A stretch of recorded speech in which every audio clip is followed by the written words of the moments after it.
జన సమూహమును చూచి కొండ ఎక్కి కూర్చుండగా ఆయన శిష్యులు ఆయన వద్దకు వచ్చిరి. అప్పుడు ఆయన నోరు తెరిచి ఇలాగ బోధింపసాగిన, ఆత్మవిషయమైన వారి ధన్యులు, పరలోక రాజ్యం వారిది.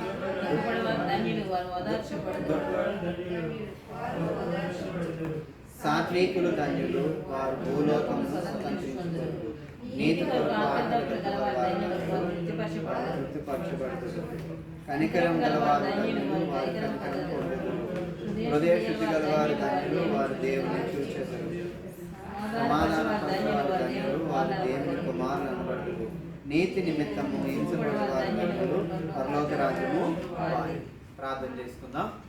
మహా గొప్ప దేవ, వందనాలైనా స్తోత్రాలు చెల్లిస్తున్నాం తండ్రి. ఈ దినాన్ని మా ముందు పెట్టుబడిన నీ మాటలు, మా ముందు పెట్టుబడిన నీ యొక్క లేఖనాలు బట్టి నీకు వందనాలు. మా ముందున్న నీ ప్రియబిడ్డల బట్టి నీకు వందనాలు. తేబడిన ప్రియబిడ్డలందరిని బట్టి నీకు వేలాది వందనాలు చెల్లించుకున్నాము. ఈ దినాన్ని గోనైనా మరి మా ముందు మత్తయి సువార్త అయ్యా తండ్రి 5వ అధ్యాయము అయ్యా తండ్రి ధన్యతలు మా మధ్యలో మరి పెట్టినందు బట్టి నీకు వందనాలు చెల్లించుకున్నాం. నీ ఆత్మతో మమ్మల్ని నింపండి, నీ పరిశుద్ధాత్మ శక్తితో మమ్మల్ని మన్నిస్తున్న ప్రార్థన చేస్తున్నాం. దేవా, చేరి నేను స్మరించడానికి, స్తుతించడానికి మాకు సమయాన్ని ఇచ్చావు. ఆరాధన సమయం మాకు ఇచ్చావు.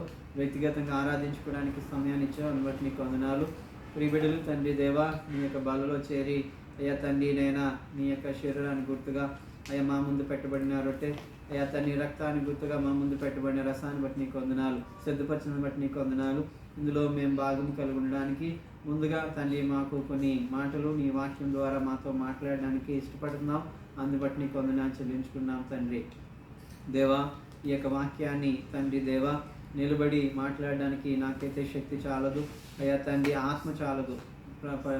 పరలోకమందు మా తండ్రి నీవే నయన మాతో మాట్లాడండి, మా అందరితో మాట్లాడండి. నిలబడేటకు శక్తి దయచేయండి, మాట్లాడేటకు శక్తి దయచేయండి. నీవే మా అందరితో మాట్లాడమని వేడుకుంటూ యేసు పరిశుద్ధ నామములో అడిగి వేడుకుంటున్నాం తండ్రి. అందరికీ తెలిసిన వర్తమానమే. అనేక సార్లు మనము ఈ యొక్క ధన్యతల గురించి మనము ధ్యానం చేసుకుంటూ వచ్చాం. అయితే ఎన్నోసార్లుగా విన్న ఈ యొక్క ధన్యతలు మరి ఇక్కడ ఎన్ని విషయాలు ఇందులో ఉన్నాయంటే 8 విషయాలు ఇందులో పొందిపరచబడి ఉన్నాయి. 8 విషయాలు అంటే 8 ధన్యతలు ఇందులో రాయబడి ఉన్నాయి. 8 ధన్యతలు కూడా మనము నేర్చుకోవడం ద్వారా, దీన్ని తలంచడం ద్వారా, దీన్ని అభ్యసించడం ద్వారా మనము మన యొక్క సంతోషకరమైన ఆ యొక్క జీవితాన్ని జీవించడం ఎలాగా. మన చాలామంది అంటారు, మీరు సంతోషంగా ఉండడానికి మీరేం చేయాలో మరి మేము చెప్తామని ఎన్నో విషయాలు చెప్తారు. కానీ దానికంటే ముఖ్యంగా దేవుని వాక్యమే మనల్ని సంతోషపరిచేది. దేవుని వాక్యమే మనల్ని ఆదరించేది. మనం ముందు కీర్తనలో మనం ధ్యానం చేసుకుంటూ వచ్చాం కదా, దేవుడే మనకి ఆధారం. ఎవ్వరు మనకి నిరాధారంగా ఉన్న మనలను దేవుడే ఆధారంగా ఉన్న దేవుడు. ఈ ఆధారంగా ఉన్న ఈ వ్యక్తులకి మనకి ఎవరు కావాలంటే దేవుడు కావాలి, తర్వాత సంతోషం కూడా మనకి కావాలి. అయితే ఈ యొక్క 8-fold హైవే టు హ్యాపీనెస్, మనకి సంతోషకరమైన జీవితం మనకి కావాలని అంటే ఈ 8 మనం వినవలసిందే, 8ని మన జీవితంలో ఆచరించవలసిందే. ఇవన్నీ కూడా ఈ 8లో కూడా ఒకటి ఉండి ఒకటి ఉండకపోవడం కాదు. 8 కూడా ధన్యతలు కూడా మనలో ఉండాలి. 8ని కూడా మనము ఎక్సర్సైజ్ చేయాలి. మరి చాలామంది అంటారు, మరి మీరు లావుగా ఉన్నారు కదా, మరి తగ్గడం ఎలాగా? మేము కొన్ని ఎక్సర్సైజ్ చెప్తాం. అయితే ఈ ఎక్సర్సైజెస్ ఏమవుతాయంటే ఈ యొక్క ఇచ్చిన ఎక్సర్సైజెస్ ఒకటి చేసి ఒకటి చేయకపోతే ఏమవుతుందండి? ఒకటి చేసి ఒక చేతికి చేసి ఇంకొక చేతికి చేయకపోతే ఏమవుతుంది? ఒక చెయ్య మరి బాగా చేస్తాము, ఒక చెయ్యి చేయకపోతే ఒక చెయ్యే పని చేస్తుంది, ఒక చెయ్యి పైకి పని చేయకుండా పోతుంది.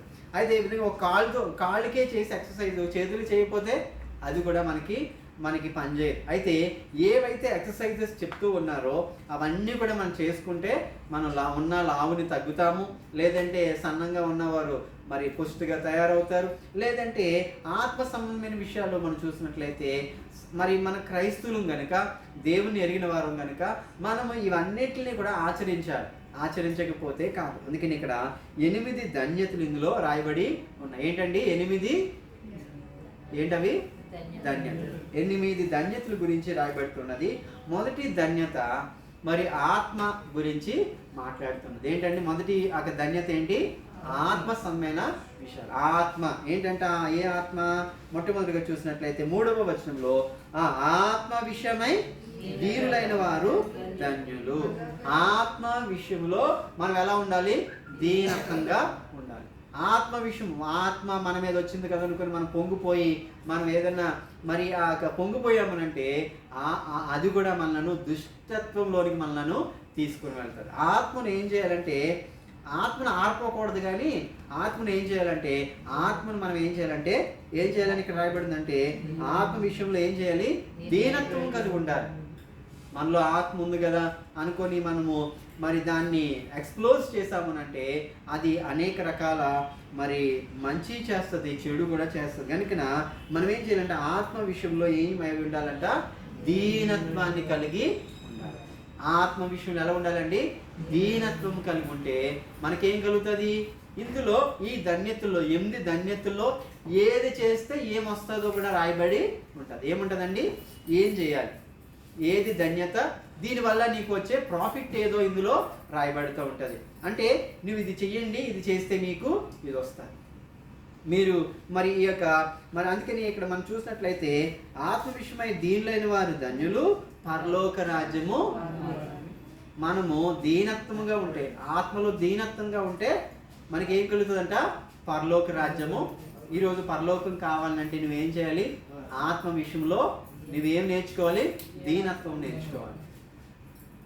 అయితే ఆత్మ విషయంలో దీనత్వం నేర్చుకోకపోతే నేను ఏమవుతామంటే ఆత్మ సంబంధమైన లేదంటే దైవికమైన లేదంటే నీవు మరి దేవునిలో కూడా గర్విస్తులు ఉంటారు కదండి. ఎవరుంటారండి? వాళ్ళు ఏమంటారు? దాన్ని ఏమంటామంటే భక్తి గర్వము అంటారు. అంటే మరి ఆత్మ విషయం అంటే ఇక్కడ దేవుని యొక్క మాట వచ్చింది కాబట్టి మనం మాట్లాడుకోవాలి. అయితే ఈ ఆత్మ విషయంలో దీనత్వం కలగకుండా మనం ఆత్మ విషయంలో నేను ప్రార్థన చేసుకున్నాను, నేను వాక్యం చదివేసుకున్నాను, నేను ప్రతిరోజు ఆదివారం వస్తున్నాను, నేను అంతా బాగానే ఉన్నాను ఎప్పుడైతే అనుకుంటావో నీకేమొచ్చేస్తుంది? గర్వం వస్తుంది. ఏ గర్వము? భక్తి గర్వం వస్తుంది. భక్తి గర్వం నేను ఏం చేస్తుంది? అది కూడా నాశనానికి. అంత భక్తిగా ఉన్నా ఈ భక్తి గర్వం కలిగి ఉంటే నువ్వు నాశనానికే వెళ్ళిపోతావు. అయితే ఇక్కడ నువ్వు నేర్చుకోవాల్సింది ఏంటంటే ఆత్మ విషయంలో ఏం నేర్చుకోవాలి? దీనత్వము నేర్చుకోవాలి. ఒకసారి ఈ విషయాన్ని 1 పేతురు 2వ అధ్యాయము 22వ వచనం మనం చూద్దామా? ఆత్మ విషయంలో దీనత్వం కలిగి ఉండడంలో మరి కొన్ని విషయాలు ఇందులో రాయబడుతుంటుంది. 1 పేతురు 2వ అధ్యాయము 22వ వచనము చదవండి. 1 పేతురు 2వ అధ్యాయము 22. ఆయన పాపం చేయలేదు, ఆయన పాపం చేయలేదు, ఆయన నోటను ఏ కపటమును కనబడలేదు, ఏ కపటము కనబడలేదు, ఆయన దూషింపబడి బదులు దూషించలేదు, ఆయన శ్రమ పెట్టబడి బెదిరింపక న్యాయంగా తీర్పు తీర్చి దేవునికి తాను అప్పగించుకున్నాను.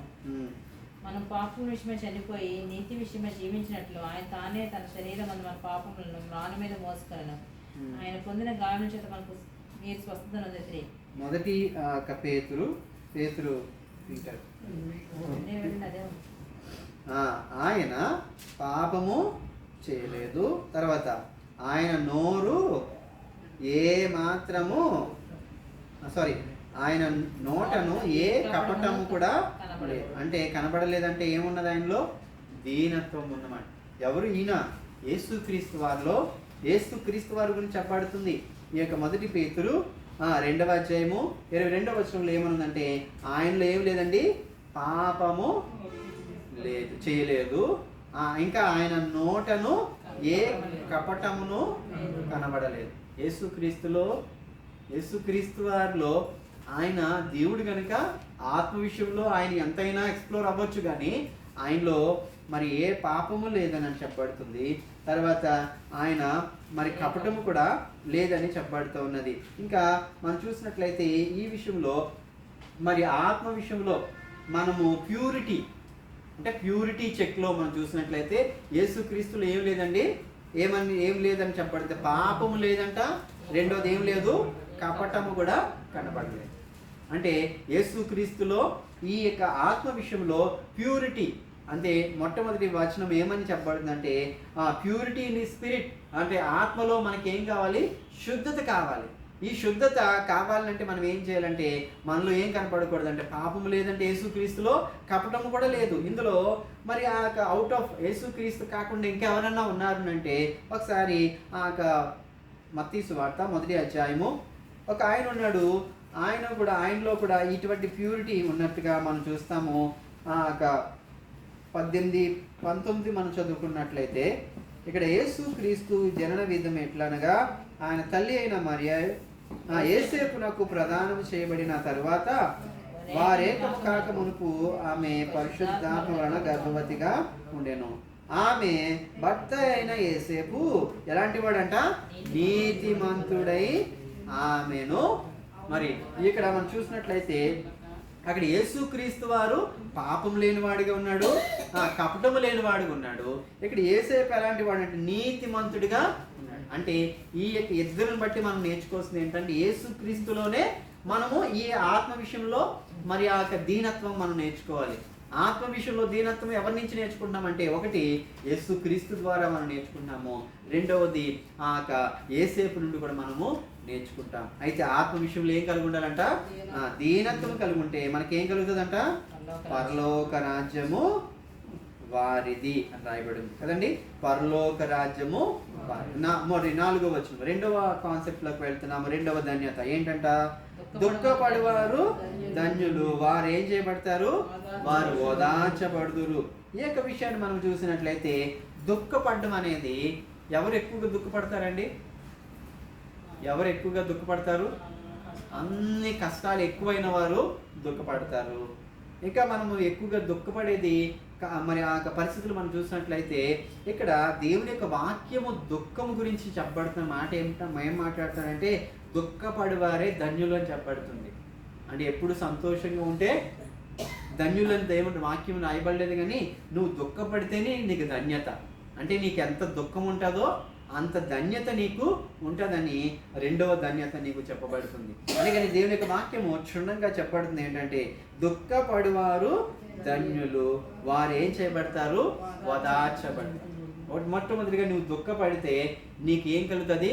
ఓదార్పు. ఎవరిస్తారు ఈ ఓదార్పు? దేవుని ద్వారా కలుగుతుంది.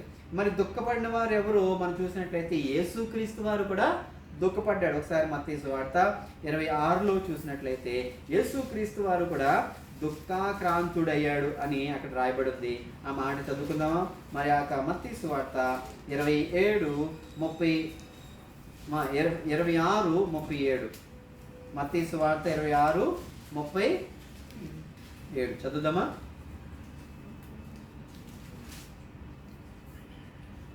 పేతురును జెబెదయి ఇద్దరు కుమారులను వెంట పెట్టుకొని పోయి దుఃఖపడుటకును చింతాక్రాంతుడగుటకును. ఎవరండి ఈయన దుఃఖపడేవారు? ఎవరు? నీకు నాకు కంటే ఎక్కువగా దుఃఖపడిన వారు ఎవరండి? యేసుక్రీస్తు. ఈయన ఆ జెబెదయి కుమారులు ఇద్దరిని కూడా వెంట పెట్టుకొని వెళ్ళి ఏం చేస్తానైనా దుఃఖపడుతున్నాడు, చింతాక్రాంతుడిగా యేసుక్రీస్తు వారు. తర్వాత యోబు జీవితం మనకు తెలుసు కదండి. యోబు ఎంత దుఃఖపడ్డాడు, ఎన్ని రకాల శ్రమలు వచ్చాయి, ఆయన్ని కూడా మనము జ్ఞాపకం చేసుకున్నాము. ఈ దుఃఖపడే విషయంలో వీరిద్దరు, యేసుక్రీస్తు వారు దుఃఖపడ్డాడు, చింతాక్రాంతుడయ్యాడు. యోబు కూడా 1వ వచనం మొదలుకొని 42వ అధ్యాయం వరకు మనం చూసినట్లయితే ఆయన ఎంత దుఃఖం ఆయనలో వచ్చిందో మనం చూస్తాం. మూడవ భాగంలోకి వెళ్దాం. 3వ భాగంలో ఎన్నో వచనం అంటే అది 6వ వచనం కదండి. మరి 5వ వచనం. సాత్వికులు ధన్యులు, వారు భూలోకమును స్వతంత్రించుకుంటారు. సాత్వికులు అంటే ఎవరు? సాత్వికులు అంటే ఎవరండి? బైబిల్ గ్రంథంలో సాత్వికులు ఎవరున్నారు? ఎవరండి సాత్వికులు అని రాయబడింది? ఎవరు? మోషే. రండి ఒకసారి సంఖ్యాకాండము 12వ అధ్యాయము 3వ వచనం. సంఖ్యాకాండము 12వ అధ్యాయము 3వ వచనం. సంఖ్యాకాండము 12:3. యెహోవా ఆ మాట వినెను. మోషే భూమి మీదున్న వారందరిలో మిక్కిలి సాత్వికుడు. ఎవరండి? మోషే. మరి సాత్వికులు ధన్యులు, వారు ఏం చేస్తారు? భూలోకం అంతటిని కూడా వారి జుక్కుట్లో పెట్టుకునేవారు ఎవరండి? సాత్వికులు. ఈరోజు గౌరవం ఉంటే నీకేమి భూలోకాన్ని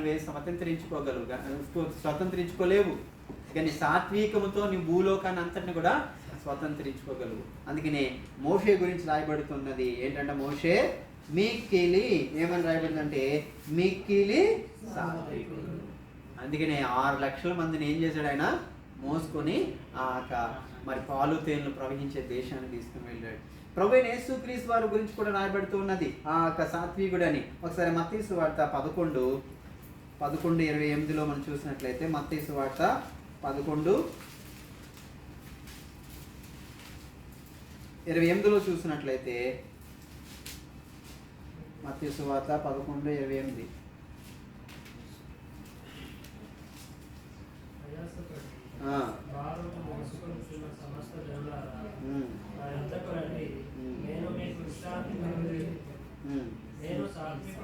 నేను సాత్వికుడను దీన మనసు గలవాడను గనుక. ఎవరండి? ఎవరు మాట్లాడుతున్నారు ఇవి? ప్రభువైన యేసుక్రీస్తు వారే చెప్తున్నాడు. నేను ఎవరిని అని అన్నాడు ఆయన? నువ్వు చెప్పుకోగలమా? ఆయన నేను మరి 29 ఏం చెప్తున్నాడు? నేను సాత్వికుడను దీన మనసు కలిగిన వాడిని అంటున్నాడు. ఇక్కడ యేసుక్రీస్తు వారు ఏం చెప్తున్నాడు? నేను సాత్వికుడు. అందుకే మిమ్మల్ని మనందరినీ కూడా దేవుడు ఎలా ఉండమంటున్నాడు? సాత్వికులు. అందుకనే అక్కడికి వెళ్దామా? ఏమని రాయబడింది 5వ వచనంలో? సాత్వికులు ధన్యులు, వారు భూలోకమును ఏం చేస్తారు? స్వతంత్రించు. ఈరోజు నీకు ఆశ ఉందనుకోండి, ఏ ఆశ ఉంది? ఈ భూలోకం అంతటిని స్వతంత్రించుకోవాలంటే నీకు ఆశ ఉందనుకోండి, నువ్వేం చేయాలి? సాత్వికము నేర్చుకోవాలి. సాత్వికులు ధన్యులు, వారు భూలోకమును స్వతంత్రించుకుంటారు. తర్వాత బాగా 6లోకి వెళ్దామా? నీతి కొరకు ఆకలి దప్పులు గలవారు ధన్యులు, వారు తృప్తిపరచబడతారు. నీతి కొరకంట ఆకలి దప్పుకులు పడొచ్చంట. నీతి కొరకు ఆకలి ఉండొచ్చంట, దప్పికలు కూడా ఉండొచ్చు. అంటే నీతి నిమిత్తమై నువ్వు ఏదైనా చేయొచ్చు. ఏం చేయొచ్చు? ఆకలి ఉండొచ్చు, దప్పిక కూడా ఉండొచ్చు అంట. మరి నీతి కొరకు చెయ్యాలి, అది దేవుని కొరకే కాదు. అయితే ఇక్కడ నీతి కొరకు ఆకలి దప్పులు గలవారు ధన్యులు, వారు తృప్తి పరచాలి. నీకు తృప్తి కావాలంటే నీవేం చేయాలి? నీతి నిమిత్తం ఏం చేయాలి? ఆకలి దప్పులు కలిగి ఉండాలంట. ఇక్కడ మనం చూసినట్లయితే యేసుక్రీస్తు వారిలో కూడా మరి ఆయన కూడా దప్పిక కొన్నాడు. ఇక్కడ యోహాను సువార్త 4:34 మనం చూసినట్లయితే ఒకసారి చూద్దామా? యోహాను సువార్త 4వ అధ్యాయము.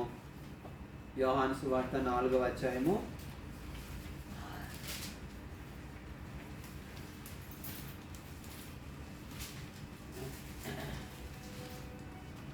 34.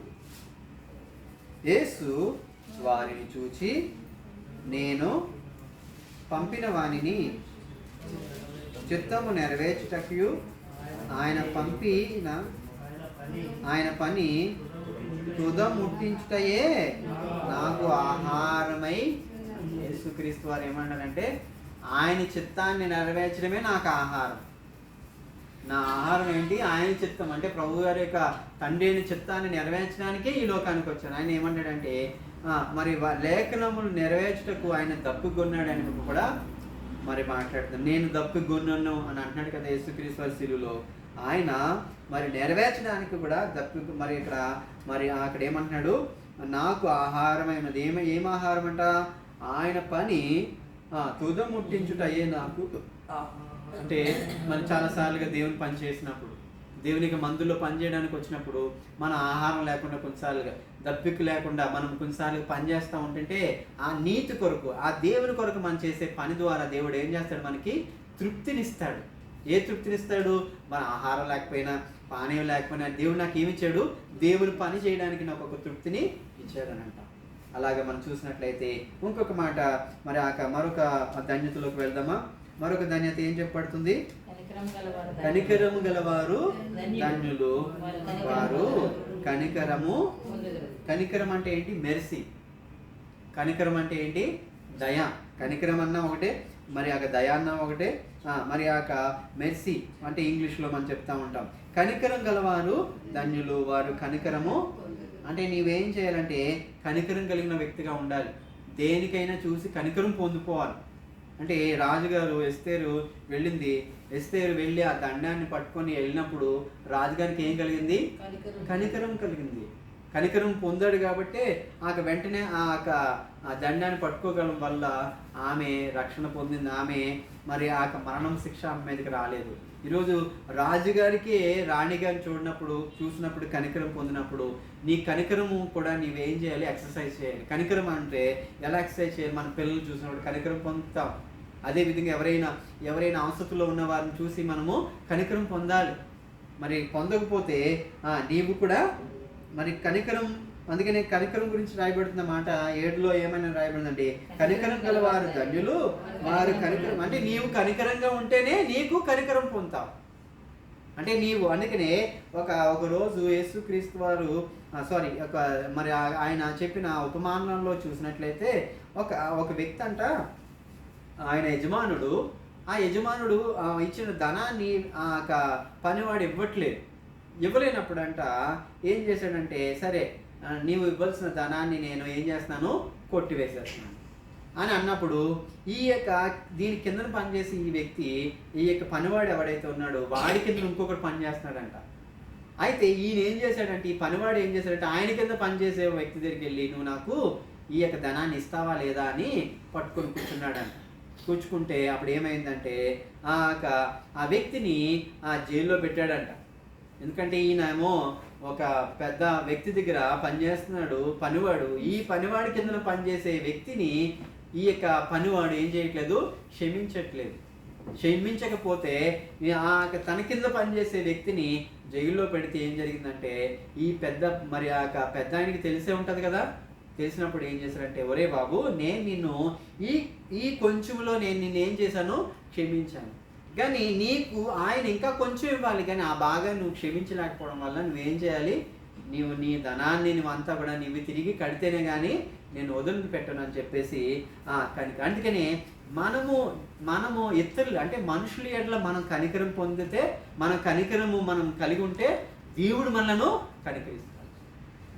దేవుడు మనల్ని కనికరించాలంటే మనం ఏం చేయాలి? ఇతరుల ఎడ మనము కనికరము పొందే వారంగా మనము ఉండాలి. తర్వాత వచనంలోకి వెళ్దాం. హృదయ శుద్ధి గలవారు ధన్యులు, వారు దేవుణ్ణి. మరి ఇక్కడ దేవుణ్ణి చూడడం అంటే ఏంటి? దేవుణ్ణి చూడడం అంటే ఎలాగా? దేవుణ్ణి చూడాలంటే మనం ఏం చేయాలి? దేవుణ్ణి చూడాలంటే మనం ఏం చేయాలి? దేవుణ్ణి చూడాలంటే మనం ఏం చేయాలంట? హృదయ శుద్ధి కలిగి ఉండాలి. హృదయ శుద్ధి ఏం చేస్తుందంటే ప్యూరిటీ ఇన్ స్పిరిట్ మనం విన్నాము, ప్యూరిటీ ఇన్ హార్ట్. మన హృదయం శుద్ధిగా ఉంటే మనం ఎవరిని చూస్తామో? దేవుణ్ణి చూస్తాం. మన దేవుని చూడలేకపోతున్నామంటే అర్థం ఏంటి?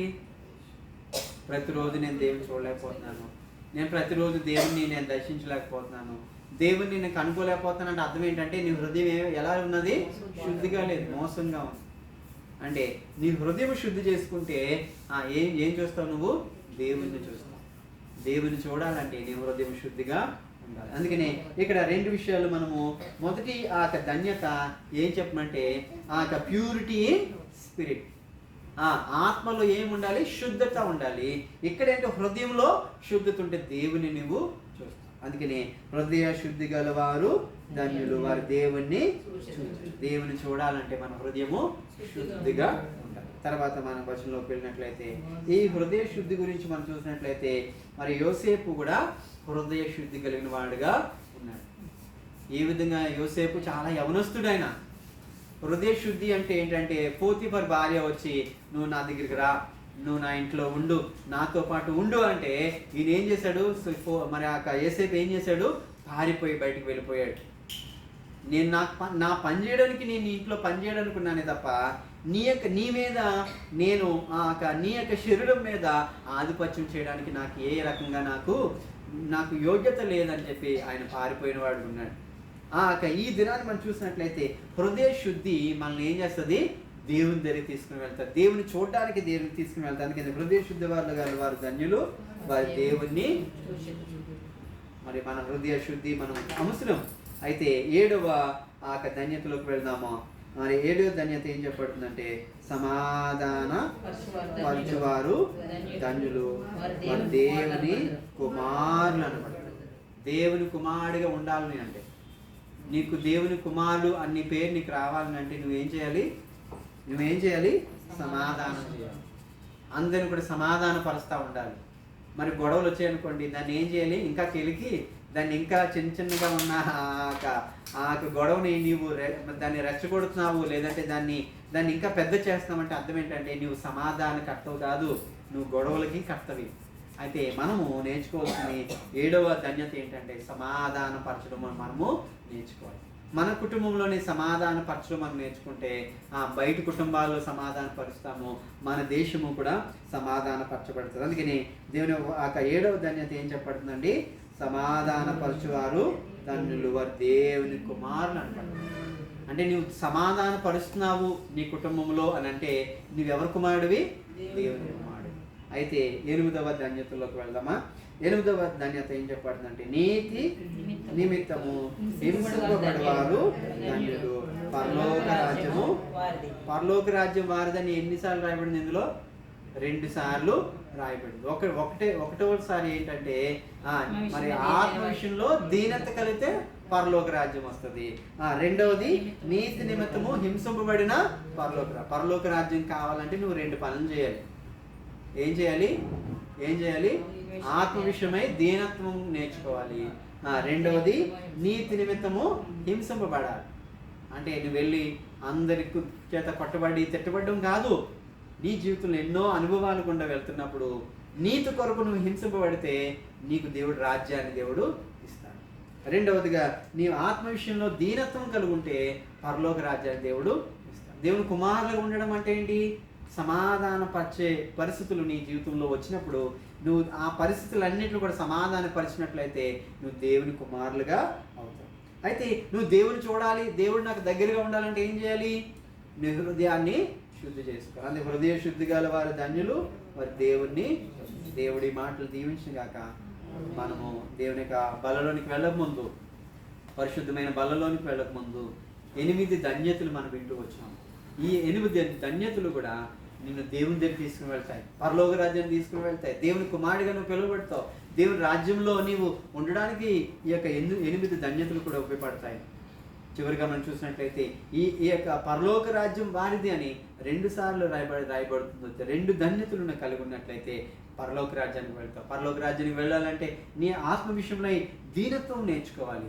నీ ప్రభు బల్ల నిన్ను దీనత్వంలోనే తీసుకుని వెళ్ళాలి. ఈ ప్రభు బల్లలో 2 విషయాలు ఇందులో 2 వస్తువులు ఇందులో ఉన్నాయి. ఒకటి, ప్రభు యేసుక్రీస్తు వారి నీ కొరకు ఆయన వెరగొట్టబడ్డాడు, నలగొట్టబడ్డాడు. ఆయన శరీరం అంతా కూడా నీ కొరకు నలగొట్టబడి అందులోంచి రక్తం అంతా కూడా కాచబడుతూ వచ్చింది. అది నా పాపము నిమిత్తమై యేసుక్రీస్తు వారు పరమ తండ్రి అయిన దేవుడు, ఆ యొక్క పరిశుద్ధుడు, ఆయన మన కొరకు ఆయన నీతిమంతుడు, ఆయనలో సాత్వికుడు అని రాయబడుతూ వచ్చింది. ఆయనలో ఏ పాపము లేదని రాయబడుతూ వచ్చింది. ఏ పాపము లేని యేసుక్రీస్తు వారు, ఏ కపటము లేని యేసుక్రీస్తు వారు నీ కొరకు ఆయన తగ్గించుకుని ఈ లోకానికి రావడమే కాదు, తన శరీరాన్ని కూడా నీ కొరకు దారిపోసాడు. ఆ యొక్క శరీర భాగంలోకి వెళ్ళక మునుపు మనం ఒకసారి ఏదైతే ఈ ధన్యతలు మనము మరి వింటూ వచ్చామో దాన్ని ధ్యానం చేసుకుందామా? ఈ 8 ధన్యతల్లో నీవు నేర్చుకోవాల్సిన విషయాలు ఎన్నో ఉన్నాయి. నువ్వు నేర్చుకోవాల్సిన చాలా ఉన్నాయి. 8 ఆ ధన్యతల ద్వారా దేవుని దగ్గరికి వెళ్ళడానికి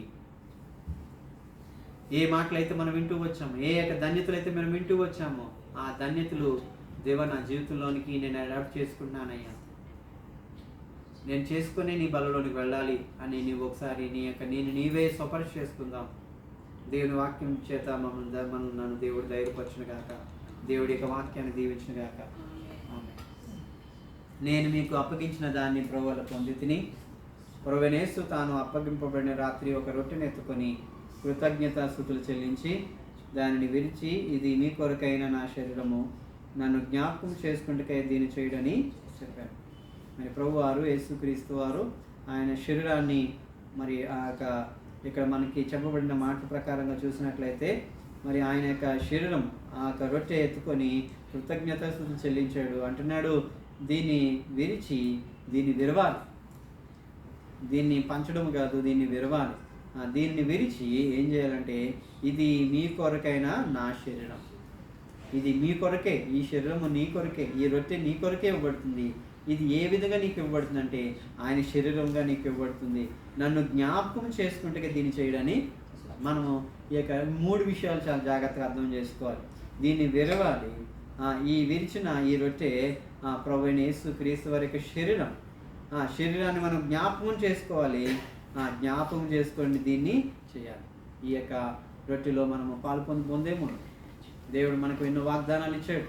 మరి ఆ యొక్క ఆరాధన వర్తమానంలో కొన్ని మాటలు మనకు జ్ఞాపకం చేస్తూ వచ్చాడు. ఈ యొక్క బల దగ్గరికి వెళ్ళక మునుపు కూడా కొన్ని ధన్యతలు మనకి 8 ధన్యతలు మనకి వివరిస్తూ వచ్చాడు. మరి మన ముందు పెట్టబడిన రొట్టెని బట్టి మనం స్తుతి చెల్లిద్దాం. మహా గొప్ప దేవ, వందనాలు, స్తోత్రాలు, స్తుతి చెల్లిస్తున్నాం తండ్రి. ఈ దీన శరీరాన్ని నా కొరకు నలగొట్టబడ్డావు, నా కొరకు వెరగొట్టబడ్డావు. దీన్ని నేను విరిచినప్పుడు నా జీవితంలో నీ నూతన శక్తిని దయచేయండి అని మనము స్తుతిద్దామా, ప్రార్థన చేద్దాం. మహా గొప్ప దేవ, వందనాలు, స్తోత్రాలు, స్తుతి చెల్లిస్తున్నాం తండ్రి. అయ్యా నీవు నా కొరకు నీ శరీరాన్ని అయ్యా తను నలగొట్టబడ్డావు తండ్రి. అయ్యా నేను జ్ఞాపకం చేసుకుంటున్నానయ్యా, దీన్ని విరుస్తున్నాను తండ్రి. దీన్ని విరవక మునుపు నన్ను నేను అయ్యా తండ్రి నీ ధన్యతల్లో ఏ ధన్యత నేను కలిగి ఉన్నానో, ఇంకా ఏ ధన్యత నేను కలిగి ఉండవలసిన వాడిగా ఉన్నానో, సమాధాన విషయంలో, హృదయ శుద్ధి విషయంలో, ఏ విషయాల్లో నేను ఇంకా నేను అయ్యా తండ్రి నీకు దగ్గరగా అవ్వాలో, ఏ ధన్యత నేను కోల్పోయానో, ఏ ధన్యత నేను పొందుకోవాలో నాకు నేర్పించండి అని మనము ప్రార్థన చేసుకుందాం. స్తోత్రమైన స్తోత్రం స్తుతి చెల్లిస్తున్నాం తండ్రి. ఈ దిన శరీరంలో మేము అయ్యా తన్ని పాలు పొందుగా మమ్మల్ని యోగ్యులుగా చేయండి. ఆత్మశుద్ధితో మమ్మల్ని నింపండి, శక్తివంతులుగా చేయండి. ఈ బలలో ఈ రొట్టెలో మమ్మల్ని మేము తగ్గించుకొని నిన్ను హెచ్చించుటకు సహాయం చేసి నడిపించాలి. నీ శరీరాన్ని మేము జ్ఞాపకం చేసుకోవడానికి సహాయం చేయమని వేడుకుంటూ యేసు పరిశుద్ధ నామములో స్తుతిస్తూ ఆరాధిస్తున్నాం తండ్రి.